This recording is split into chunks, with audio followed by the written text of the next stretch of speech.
Estamos entre companheiros de caminhada académica e, portanto, quando me foi lançado este desafio para 25 anos depois falar do espírito de Assis e o que é que em 25 anos isto pode ter representado, temos de pensar isto sempre à condição.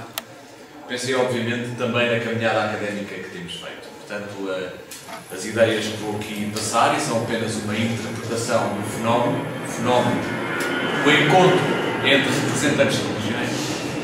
É apenas uma interpretação, portanto, tem toda a legitimidade para discordar da interpretação que eu faço. Primeiro, numa perspectiva mais ou menos histórica, pré-encontro de Assis, e depois, numa perspectiva histórica, pós-encontro de Assis, lembrando, por exemplo, a visita do Papa Bento XVI, o ano passado, a Lisboa. Não podemos ignorar, porque vemos, ouvimos e lemos, para lá da espuma, nas entrelinhas deste tempo condicionado pelo medo, que atravessamos um tempo de mudança. Salvaguardando as devidas distâncias milenares, basta rever o percurso da história humana para encontrar semelhanças com outros tempos. Grandes catástrofes naturais, a escassez de bens ou de ética, a injustiça ou a não concretização da justiça estão entre as grandes forças de mudança e convulsão social. A diferença estará hoje no encurtamento da percepção do tempo, na velocidade, na globalização imediata e tecnológica, com os seus defeitos e virtudes. Da era da escrita passámos à era elétrica e em poucos séculos, uma gota de tempo, passámos à era digital. Este tempo de comunicação, a era digital, é mais emocional e menos racional. E lança aqui tremendos desafios também às várias dimensões religiosas. A tradição dá lugar à inovação, a disciplina dá lugar ao improviso, a leitura linear, e isto é importante em contexto religioso, dá lugar a um pensamento estruturado em mosaico, a análise dá lugar à síntese. Estamos diante de grandes desafios em contexto religioso. A mudança que se exige e que vamos projetando nos padrões da nossa cultura passa, em primeiro lugar, pelo indivíduo, pela micromudança que pode transformar-se e transformar o todo comunitário. E que tem a religião a ver com a mudança de paradigmas económicos, políticos ou outros. Que papel tem a religião neste tempo? Contrariando as previsões do desencantamento do mundo e da morte de Deus, a história da religião e das religiões impõe-se por si. Deus não morreu. E a velha batalha entre a ciência e a fé, já se viu, faz cada vez menos sentido, porque a fé ajeita-se à ciência e a ciência recorre à fé. Quanto mais não seja para manter o objetivo de uma tensão construtiva. Mesmo neste tempo, mesmo na era digital, Deus não morreu, anda por aí. E o homem reencontra-o em múltiplas e plurais formas. Deus, deuses, divindades, porque para tudo há um limite, até para a explicação das coisas. Porque o conhecimento humano não é absoluto, enquanto houver a capacidade de pensar, nada no pensamento humano é absoluto. Quanto muito, podemos dizer que em cada um de nós há um absoluto. Benevolência, amor, misericórdia, fraternidade, não violência, perdão, corresponsabilidade, comunhão, oração, são valores comuns, transversais. Embora insondáveis e plurais, os caminhos da paz são comuns e inquestionáveis. O mistério da procura do sentido, da esperança, acompanha o percurso da humanidade. O homem é uma raça espiritual. O homem procura, e não apenas por instinto de sobrevivência. Quando questionamos as opções políticas ou os modelos económicos que resultaram ou levaram ao sofrimento e à injustiça, percepções nossas, percepções de cada tempo, fazemos-lo porque nos deixamos guiar por essa procura incessante, transformada em ética. O edifício da ética, sobre o qual depois se alicerçam os anexos da moral, é um movimento contínuo da história. Está permanentemente em obras. E às vezes esquecemos disso. Temos de garantir a rigidez dos alicerces e, de vez em quando, renovar as cores das paredes e as portas de acesso a esta obra. Se não o fizermos, pouca gente estará disponível para entrar. E se esta ética, diz-nos a história, começou a ser construída na base de uma certa reflexão religiosa e filosófica, cabe ao pensamento religioso, filosófico, às buscas e procuras, a permanente atenção aos sinais de cada tempo, respondendo e correspondendo. Rever os sinais de cada tempo é a atitude sensata. Mas criámos modelos, sistemas, doutrinas, enquadramentos, ensinamentos, contingências políticas, estruturas.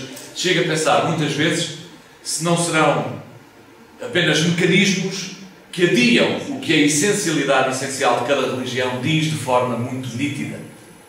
Tão nítida que não precisa de grande focagem. Aliás, o problema estará na desfocagem da nossa finitude. Lemos nela o que convém em cada momento e não o momento que essa mesma palavra, que essas mesmas palavras podem desencadear na infinitude de cada mito e de cada circunstância. É por isso que cada literatura do sagrado, seja qual for a cultura religiosa, é tão perigosa quanto bela e construtiva. O problema não está nas palavras, mas na interpretação. Não estou a defender um qualquer sincretismo, pelo contrário, do género tudo é igual com diferentes linguagens, nada disso, mas há de facto um problema quando retiramos o texto do contexto. Cada texto, na dinâmica da história, tem o seu contexto. E se por intermédio da fé o texto é a verdade, por força da existência é também movimento histórico. Só faz sentido hoje, só fará sentido amanhã, se acompanhar o movimento da história. Se refizer em cada momento da história. Caso contrário, é a palavra cristalizada. No caso da fé cristã, por exemplo, esta procura é inseparável do conceito de caridade. Não há fé cristã sem caridade. Sem caridade, a fé cristã é um bluff. Logo, por aqui se vê a acumulação de incoerências que se construíram ao longo de 2000 anos de história do cristianismo. O que vale a caridade cristã diante do pragmatismo económico-financeiro, cujas regras dilacerantes que nós conhecemos foram desenvolvidas sob o manto da cultura cristã.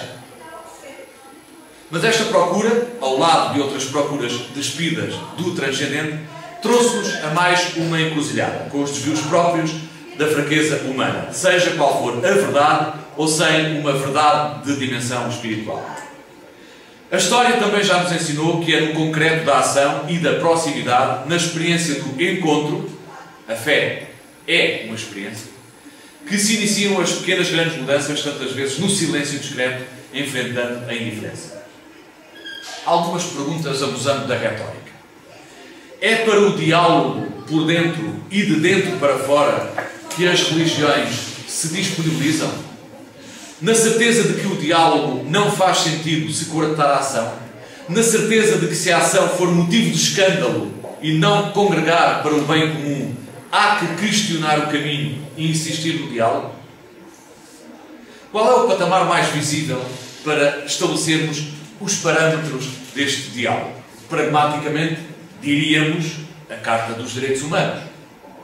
Mas até este símbolo, recente na história, é imperfeito. Os direitos são apenas a face de uma moeda no tal edifício ético do qual a religião não pode desvincular-se, sob o risco de deixar o homem desamparado do sentido da vida e do ser, do tal inexplicável que ganha forma de relação no aqui e agora da vida cotidiana. Falamos então de diálogo entre religiões, vulgarmente designado diálogo interreligioso. Na minha perspectiva, também é por aqui. Não vale a pena discutir verdades. Como já se viu anteriormente, entre religiões não se discutem verdades. O que podemos debater, sem grandes ondas, é a panóplia de padrões culturais, na dimensão dos costumes e das relações, com o objetivo último de permitir a convivência e a paz. E se fizermos isto, já é muito. É admissível que a discussão seja também teológica, mas concretamente iremos nos bater com muitas barreiras e muitos muros. Há outras dimensões do diálogo que serão muito mais frutuosas. Cruzar códigos de compreensão, conhecimento mútuo para quebrar preconceitos, será também um caminho. Qual é a bitola? A bitola mínima, eu continuo a achar, é ainda a dos direitos humanos. Mas podemos ir mais longe, ou seja, as religiões têm capacidade para ir mais longe. As religiões podem ir mais longe se, em comum, construírem o que a Carta dos Direitos Humanos não faz nem pode fazer. Podem construir o paradigma do nós corresponsáveis. E esta é uma tarefa que as religiões deviam, na minha perspectiva, assumir como prioritária. Percorrendo o terreno da antropologia filosófica, com o judeu de origem austríaca Martin Buber, o homem é incompleto quando está isolado. Não se realiza na multidão, mas vive da relação. É também Buber que sublinha essa essencialidade da relação interpessoal, onde pode encontrar-se Deus, porque cada tu nos leva ao tu interno. O filósofo alemão Feuerbach dizia: o homem individual por si só não possui a existência do homem em si mesmo. Como o eu só é com o outro, nunca ninguém foi nem será capaz de se realizar sozinho. E dando seguimento às palavras ainda de Feuerbach, o ser do homem está contido apenas na comunidade. E nós sabemos o que significa comunidade em contexto religioso. Curiosa esta ideia que atravessa todos os contextos religiosos. Torna-me pessoa, diria, mais pessoa, na relação com o outro, no encontro com os outros. E é preciso ensinar isto também em contexto religioso. É preciso levar isto à consciência das nossas famílias. Muitas vezes a solução para a solidão existencial, que nos esmaga, tem que passar pela construção de uma consciência de ser social. O que é isto do ser social? É do ser corresponsável. E isto é um princípio também de matriz religiosa. Se assim for, caem por terra muitas desigualdades e sobra o olhar também para o transcendente, que na sua pluralidade tem, afinal, um fio condutor comum. Lembro então a presença do Papa em Lisboa o ano passado. Bento XVI, sensível ao impacto negativo na perspectiva da Igreja Católica, do secularismo, lançou o mote da mensagem que quis deixar em Lisboa e lançou-o logo no início da visita. A relação com Deus é constitutiva do ser humano, disse o Papa. Não se trata de um confronto ético entre um sistema laico e um sistema religioso, mas de uma questão de sentido, à qual se entrega a própria liberdade. O que divide é o valor dado à problemática do sentido e à sua implicação na vida pública. Lisboa é um caso de estudo nas relações entre povos e gentes.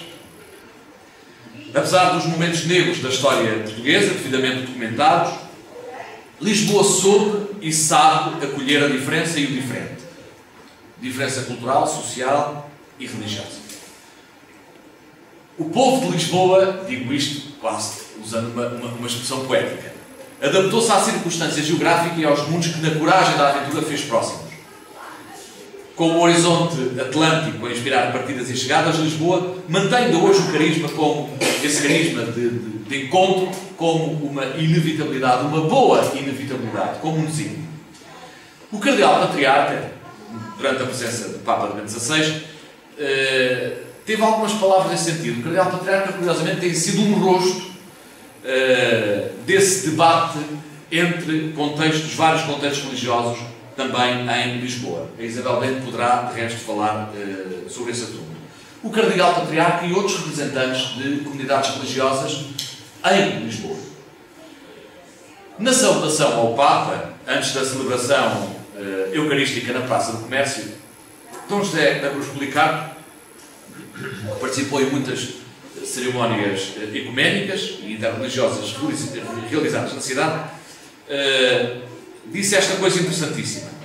Chegam muitos turistas que nos visitam, imigrantes à procura de um país de acolhimento. Esta característica invulgar, digo eu, da cidade de Lisboa, no extremo de uma Europa onde aumentam as tensões religiosas e culturais, não passa despercebida ao Vaticano. Mas a visita a Lisboa não contemplou um encontro do Papa com representantes de outras religiões. Um encontro específico. Seria um estímulo, na minha perspectiva, um sinal à Europa, um desafio à criatividade do diálogo.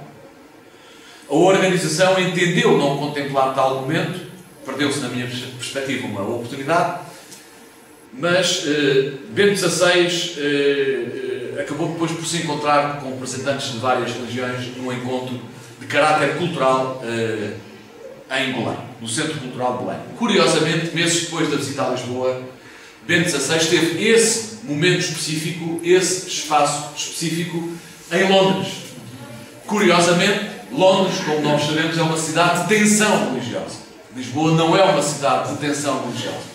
Podemos então tirar a conclusão de que, no entender do Papa ou dos organizadores da visita de Lisboa, não havendo tensão, não se justificava esse encontro. Eu entendo que é uma má interpretação, mas é a minha interpretação e é uma interpretação pessoal. Este pontificado já qualificou as balizas do diálogo. Ao nível ecuménico, ou seja, entre confissões ou igrejas cristãs, desenvolve-se para realçar o essencial que é comum, sem esquecer, mas relativizando, diferenças insanáveis. No contexto europeu, alegando uma certa descristianização, esta aproximação corresponde à necessidade de reforçar os valores cristãos frente a um secularismo excessivo, na perspectiva do Papa, fala até num ateísmo agressivo. Neste aspecto não há divergências entre cristãos. O cristianismo nas Américas, em África e na Ásia está a ganhar autonomia e o reforço das igrejas evangélicas também tem ajudado. Mas não é difícil antever o efeito em cascata global que pode ter uma descristianização na Europa. Não tenhamos ilusões. O cristianismo tem os alicerces no cristianismo institucional, histórico, de Roma, de Inglaterra, das igrejas de reforma, ou seja, na Europa. Por outro lado, o debate sobre a religião na sociedade europeia não se limita à reflexão católica ou cristã, nem se esgota na polémica com o Islã. Por isso tem de ser inclusivo, culturalmente aberto, disponível, promotor de uma certa maturidade exegética, promotor da razão. Se entre líderes religiosos prevalecem os fantasmas e o medo do sincretismo é ainda forte, o discurso político relaciona cada vez mais a insegurança com a imigração e a imigração com a religião. O encontro, o confronto cultural é inevitável e são poucas as oportunidades mediáticas para se realçar positivamente a inevitabilidade do diálogo. Por isso, eu digo, pena não ter havido esse encontro específico em Lisboa, cidade que pode ser exemplo para a Europa. Ignorar esta necessidade pode contribuir para aumentar o preconceito. Lembremos então o encontro em Belém. E podemos aí fazer outra pergunta. A que nível pensará a Igreja Católica o diálogo interreligioso? Partindo até do exemplo de Belém, do Centro Cultural de Belém, eu diria que é a um nível estritamente cultural, de constituição antropológica, que se coloca o desafio. Embora nós saibamos que há experiências interessantes, ao nível de um diálogo teológico, sabemos que há grupos com um acordo em parceria com o Vaticano que estão a estudar em parceria o Corão, ou o Alcorão, e a Bíblia. Muçulmanos que estudam a Bíblia e cristãos que estudam o Alcorão. E isso, de resto, não é novo. Na história recente, temos católicos que têm essa função, estudar o Alcorão. Não é novo porque isso já vem desde o tempo das Cruzadas. Sempre houve essa preocupação em estudar o livro sagrado alheio. Embora hoje o motivo seja na perspectiva de encontrar essa plataforma de diálogo teológico também. Mas repito, creio que há outros patamares do diálogo que podem ser mais frutuosos e podem desenvolver frutos de forma mais rápida. Para o Papa Ratzinger, o diálogo interreligioso pode contribuir para desanuviar tensões culturais ou políticas e promover a liberdade religiosa inexistente em muitos países. Liberdade religiosa inexistente em muitos países. De maioria islâmica, entende-se. Entre religiões, já se sabe, já o disse, não discutem verdades, seria uma conversa de surdos. Portanto, há outras dimensões em que as religiões podem contribuir. Valeram ainda as palavras de Dom José Policarpo também nessa visita, no acolhimento em Lisboa, quando ele disse que muitos dos que chegam não são cristãos, praticam outras religiões, também os acolhemos com amor, aprendemos a respeitar a sua fé, a conviver no diálogo e a descobrir valores que temos em comum. A maioria católica não tira o lugar a ninguém. Ainda hoje, é curioso ouvir isto de um responsável da Igreja Católica, num país culturalmente cristão, católico. Ainda hoje, à conversa com uma representante da comunidade israelita de Lisboa, ela lembrava, os cristãos são neste momento a minoria religiosa mais perseguida do mundo. Na viagem a Lisboa, Bento XVI teve um encontro, esse encontro, no CCB apresentado como encontro com o mundo da cultura.